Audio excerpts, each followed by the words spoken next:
हालांकि केतकी को बाद में आशीर्वाद दिया, जब रोने लगा क्षमा किया, ठीक है तुम आ सको, कैसे मेरे ऊपर सीधे नहीं चढ़ोगे, मंडप जब बनेगा कहीं, जैसे ये मंडप बना तो केतकी के पुष्पों से सजावट कर सकते हैं। केतकी को ऐसा आशीर्वाद दिया शिव जी ने कि जितना भी इत्र बनाते हैं ना, क्या बोलते इत्र बोलते हैं, हाँ, उसमें केतकी का इत्र बहुत जबरदस्त होता है। अब भगवान को बड़ा पसंद है केवड़ा, उसको केवड़ा बोलते हैं, तो केवड़े का इत्र भगवान को पसंद है। आप उसको चाहते, केवड़े का पुष्प तो नहीं लेकिन इत्र में काम आएगा। इसके बाद जो है ऐसा ही हुआ, शिव जी ने पत्र पुष्प आदि माध्यम दिया और दोनों ने, भगवान विष्णु ने भगवान ब्रह्मा जी ने शिवलिंगम का प्रथम बार पूजन किया। विश्वनाथ बहुत प्रसन्न हुए, प्रसन्न होकर के आशीर्वाद दिया, इतना आशीर्वाद दिया कि आज से याद रखना, हम भगवान विष्णु या ब्रह्मा जी अलग अलग नहीं है, हम तीनों वास्तव में एक ही हैं, अलग नहीं है। ब्रह्मा विष्णु सदा शिव जानत अविवेका। ब्रह्मा जी हैं, ये भगवान विष्णु हैं। ब्रह्मा जी की पहचान क्या है? हाथ में कमंडल और अक्षमाला,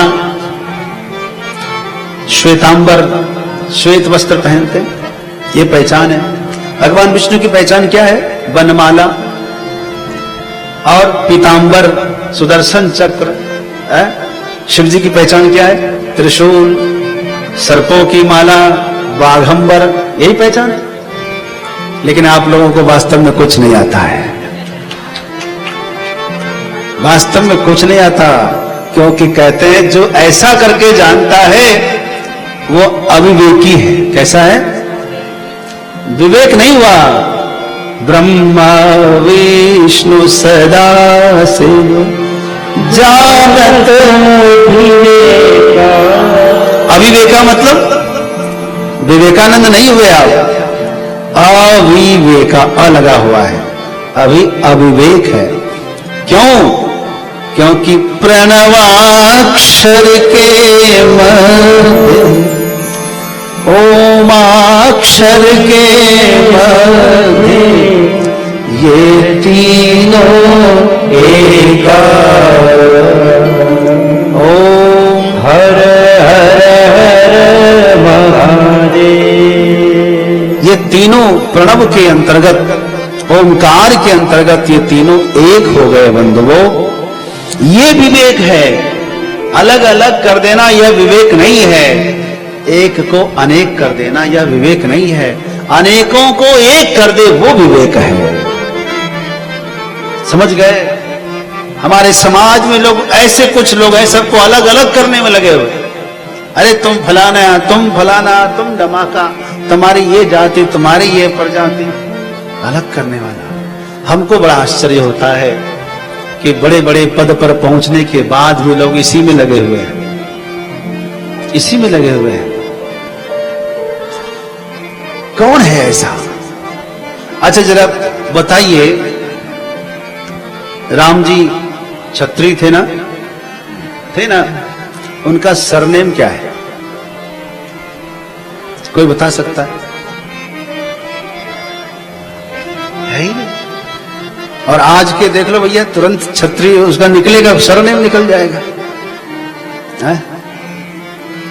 आप जरा बताओ, नारद जी का क्या सरनेम था? वशिष्ठ मुनि का क्या सरनेम था? है किसी में सरनेम? कोई पहचान रह गई? सतयुग में नहीं था, त्रेता में भी नहीं था, और द्वापर में ले लो, श्री कृष्ण का क्या सरनेम था? उद्धव जी का क्या सरनेम था? यानी सतयुग में जो चीज नहीं थी सरनेम, द्वापर में नहीं थी, त्रेता में भी नहीं थी, ये कलयुग में ही हुआ है। समझ रहे हैं आप ना?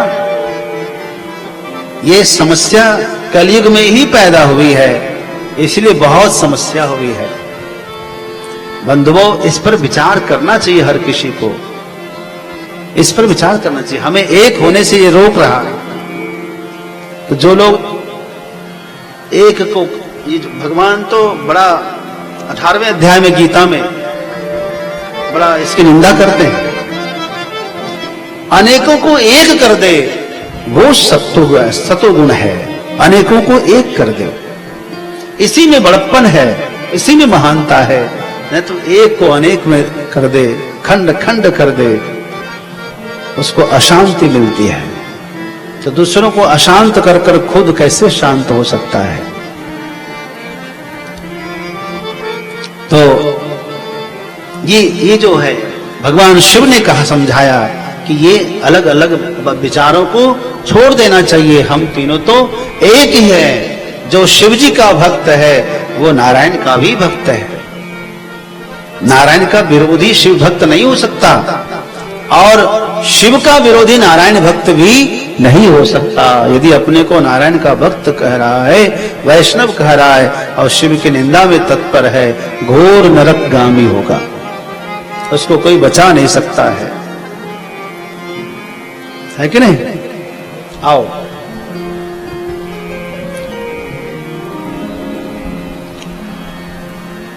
शिव शंभु सा निराला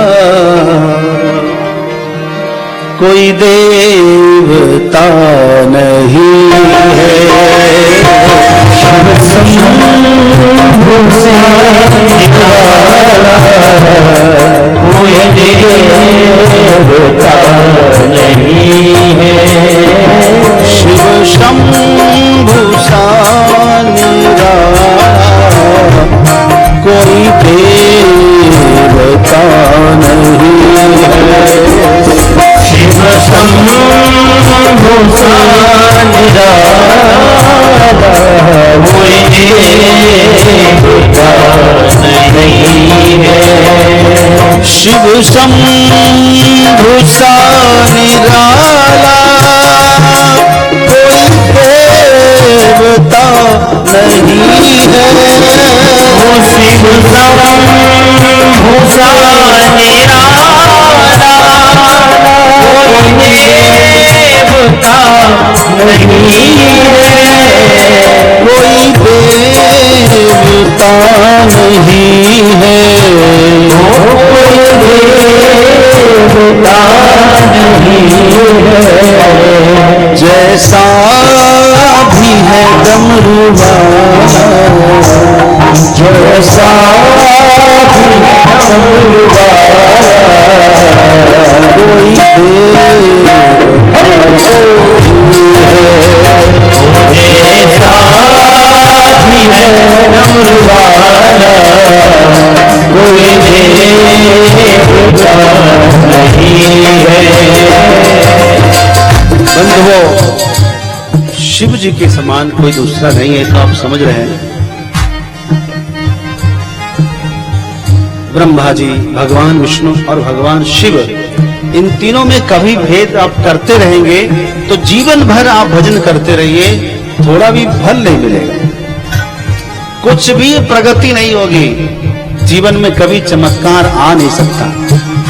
जितने लोग भजन करते हैं, नाम जप करते हैं, तो भगवान नाम जप में जो 10 अपराध होते हैं, उन 10 अपराध से आपको बचना होगा। और भगवान की यदि पूजा करते हैं, यदि अपने घर में आप ठाकुर जी रखते हैं, तो पूजा के 32 अपराध होते हैं। कितने? 32 अपराध। और आप याद करना, ये अपराध होता ही रहता है आपसे। जब तक आप अपराध करते रहेंगे तो भगवान का आशीर्वाद कैसे पाएंगे?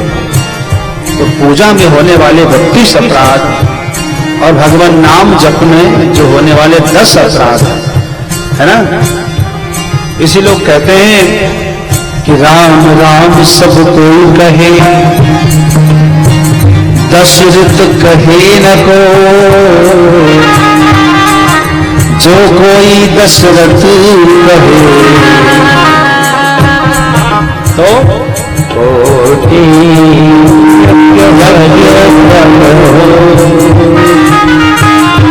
राम राम सब कोई कहे, दशरथ कहे ना कोई, और जो कोई दशरथ कहे कोटि यज्ञ फल हो। इसका मतलब जानते हो? बहुत लोगों ने भी दशरथ कहा होगा। राम राम सब कोई कहे और दशरथ, क्या बोला? दशरथ। दशरथ नहीं है। अभी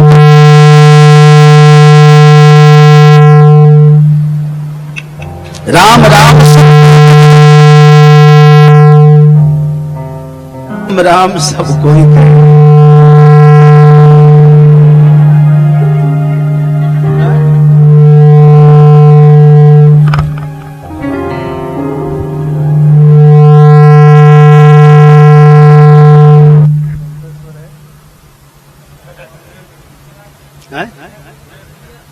कौन सा स्वर है?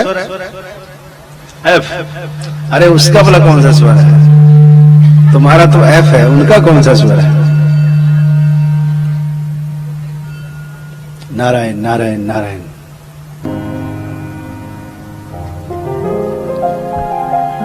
राम राम सब कोई कहे,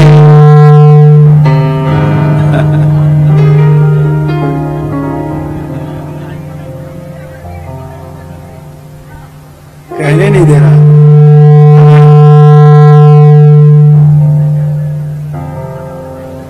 नारायण नारायण।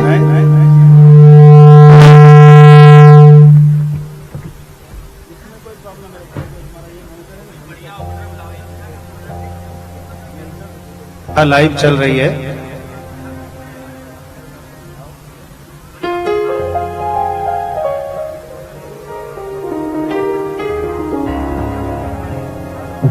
हेलो, ये वाला मॉनिटर है ना, इसको खोल के देखो शायद।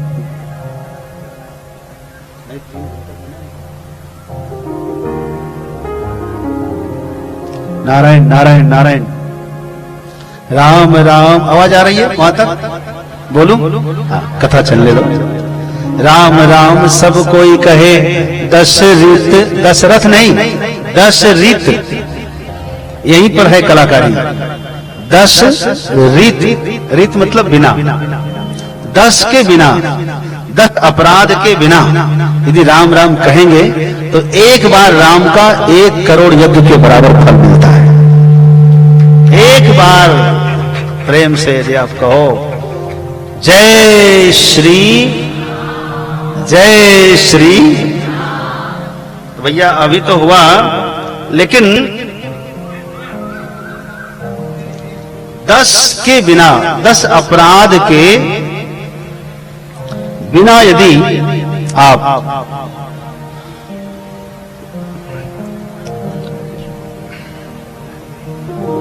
दस अपराध के बिना यदि कोई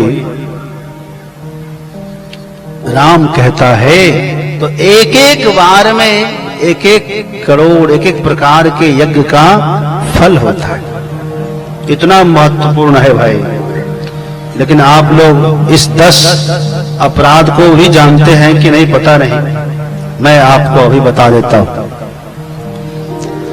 तो 10 रीत क्या है? राम राम सब कोई कहे, 10 रीत। रीत मतलब 10 के बिना, इस 10 अपराध के बिना यदि आप राम राम करते हैं तो ही आपको फल मिलेगा। पहला है सताम निंदा। क्या? किसी साधु पुरुष की निंदा कर देना, किसी भक्त की निंदा कर देना। कोई सज्जन पुरुष है, पता नहीं किसकी भगवान में निष्ठा हो गई है, कौन भक्त है? किसी साधु पुरुष की, सत्पुरुष की, सज्जन की निंदा कर देना, ये पहला अपराध है। ठीक है। दूसरा है नाम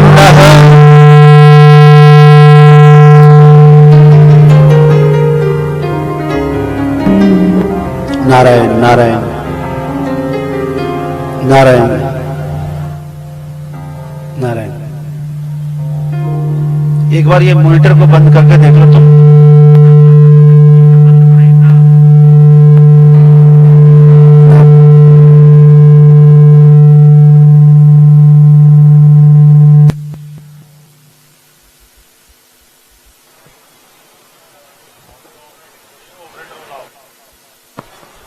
नारायण।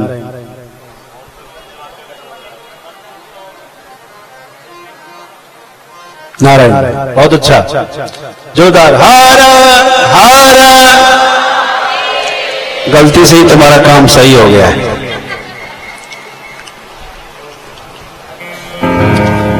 बहुत अच्छी श्रोता यहाँ की है, बहुत प्रेम से सुनने वाले हैं आप। एक बार इनके लिए जोरदार ताली आप लोग बजाएं अपने श्रोता बंधु के लिए। 10 अपराध जान लीजिए आप, क्योंकि आप सब भगवान नाम जपने वाले हैं। श्रावण का मास चल रहा है, भगवान नाम जपेंगे, अनुष्ठान करेंगे। यदि 10 अपराध होगा तो आपको फल नहीं मिलेगा, समझ गए? इसलिए जानना चाहिए। पहला क्या होता है हमने? शताम निंदा, किसी सत्पुरुष सज्जन यानी भगवान संत भगवान की निंदा नहीं करना। दूसरा है शिवस्य श्री विष्णोर्य भिन्न धिया, शिव में और भगवान विष्णु में भेद बुद्धि करना। शिव जी कम है, भगवान विष्णु ज्यादा है, राधे राधे ज्यादा है, ये सब नहीं। यदि ये सब करेंगे तो आपको अपने ही अनुष्ठान का फल कभी नहीं मिलेगा, ठीक है ना? तो आपके जबान पर ये आना ही नहीं चाहिए। हम क्यों चर्चा करें भाई, कौन छोटा है कौन बड़ा है? क्या हम उस लायक हो गए हैं? अपने को जरा सोचना, क्या हम उस लायक हो गए किसी की निंदा कर सके, किसी को छोटा बता सके? अरे भैया, हम उनकी कृपा दृष्टि प्राप्त कर लें, इसी में हमारा कल्याण है। तो ऐसे भी कभी भी भूल से शिव और विष्णु में, नारायण में कभी भेद नहीं करना, भेद बुद्धि नहीं करना। शिवस्य विष्णुर्य इह गुणानामादि सकलम धिया भिन्नम पश्येत्, भेद बुद्धि करना। दूसरा हुआ, पहला हुआ शताम निंदा, दूसरा हुआ शिव विष्णु में भेद करना। तीसरा है गुरु अवज्ञया, गुरु की अवज्ञा करना, गुरु को कम समझना। कई लोग क्या करते हैं कि हम तो नाम को ही भगवान मानते हैं, नाम जप कर ही रहे हैं, गुरु के पीछे जाने की कोई आवश्यकता तो नहीं है। हम गुरु को क्या करें? अपना नाम छोड़ के क्यों गुरु की सेवा करें, क्यों संतों की सेवा करें? हमारा कर रहे हैं ना मुख्य रूप से, ऐसा भी लोग कहते हैं। कभी नहीं ऐसा सोचना चाहिए। आजीवन गुरु का जो है कृतज्ञता रखनी चाहिए मन में। माता पिता और गुरु के प्रति आजीवन कृतज्ञता होनी चाहिए, कृतज्ञता नहीं। गुरु अवज्ञा तीसरा। चौथा है श्रुति शास्त्र निंदनम, वेद की निंदा कर देना। हम तो नाम जप रहे हैं, भगवान और भगवान के नाम के सिवा हम शास्त्रों को क्यों पढ़े? हमें क्या जरूरत है वेद पढ़ने की? हमें क्या जरूरत है न्याय पढ़ने की, व्याकरण पढ़ने की, संस्कृत की क्या आवश्यकता है? यह कह करके वेद और उपनिषद आदि शास्त्रों का अनादर करना, यह भी एक अपराध है। पहले संतों की निंदा, नंबर 2 में भगवान विष्णु शिव में भेद, नंबर 3 में क्या बताया? गुरु की अवज्ञा। चौथा बताया श्रुति और वेद की निंदा करना, उसकी अवज्ञा, उसको छोटा समझना। नाम बड़ा है और ये सब छोटा है, ऐसा सोचना भी अपराध है। 5वां बताया हरि नामनी कल्पनम, अर्थात जो भगवान नाम है, भगवान के नाम है, उस नाम को काल्पनिक कह देना कि भगवान का जो नाम है ये एक कल्पना मात्र है, इसमें इतना महत्व है नहीं जितना ये लोग बढ़ा बढ़ा कर कहते हैं। ये है नाम में अर्थवाद की कल्पना करना, यह भी अपराध है। भगवान नाम यदि जप रहे हैं तो अनुष्ठान यदि श्रावण में कर रहे हैं तो पूरा विश्वास करें कि नाम भगवान से बढ़कर है, कहीं से भी इतना भी कम नहीं है। नाम में काल्पनिक कहना, नाम को जो है कहते हैं ना, ये नाम ये लोग बहुत बढ़ा चढ़ा के बोलते हैं, नाम की इतनी महिमा नहीं है, यह कहना भी अपराध है। 7वां है नामनो बलाद ही पाप बुद्धि। 7वां ये है कि हम भगवान नाम तो जप ही रहे हैं, हम जो पाप कर रहे हैं वो सब पाप नाम के प्रभाव से चला जाएगा, नष्ट हो जाएगा। तो इसलिए रोज पाप भी कर रहे हैं और हरि नाम भी रोज जप रहे हैं। इसको क्या कहेंगे आप? समाज में ऐसे लोग जरूर होंगे, पाप भी नहीं छोड़ रहे हैं, नाम भी नहीं छोड़ रहे हैं। पाप इसलिए नहीं छोड़ रहे क्योंकि स्वभाव बन गया है, नाम इसलिए नहीं छोड़ रहे हैं कि नाम से ही तो पाप का नाश करेंगे। तो ये नाम का अपराध है, ऐसे काम चलेगा नहीं। ये तो वही हो गया कि सैया हमार कोतवाल, अब डर काहे का। लेकिन याद रखो, भले ही आपके स्वामी ही हो, यदि अपराध रोज रोज करेंगे तो वो भी नहीं छोड़ेंगे आपको। कानून तो कानून है। 8वां है धर्म व्रत त्यागा। नाम जप कर ही रहे तो हमको उपवास करने की क्या आवश्यकता। बहुत लोग ऐसा भी कह सकते हैं आपको कि भगवान नाम जपिए, कोई व्रत मत करिए, कोई उपवास मत करिए। यह भी अपराध है। नाम जप रहे हैं तो भी व्रत करिए, उपवास करिए, क्योंकि आप अभी भगवान नाम जपने में कोई परिपक्व नहीं हो गए। अभी आपकी वो दशा नहीं स्थिति हो गई कि आप परम पद में स्थित हो गए, नाम में स्थित हो गए, निरंतर आपके रोम रोम से नाम निरंतर निकल रहा है। तब तो अपने आप छूट जाए व्रत उपवास, उसकी कोई जरूरत नहीं। छूट जाए तो कोई बात नहीं, लेकिन यह नहीं कि हम नाम जपने लगे तो तुरंत छोड़ ही दिया नाम, व्रत छोड़ दिया, उपवास छोड़ दिया, पूजा पाठ छोड़ दिया, संध्या वंदन छोड़ दिया, आरती में जाना, उपस्थित होना, ये सब छोड़ दिया। ये सब अपराध है। तो आप भले ही नाम जपते हैं लेकिन उपवास व्रत आदि नहीं छोड़ना है। 9वां है अश्रद्धाने विमुख।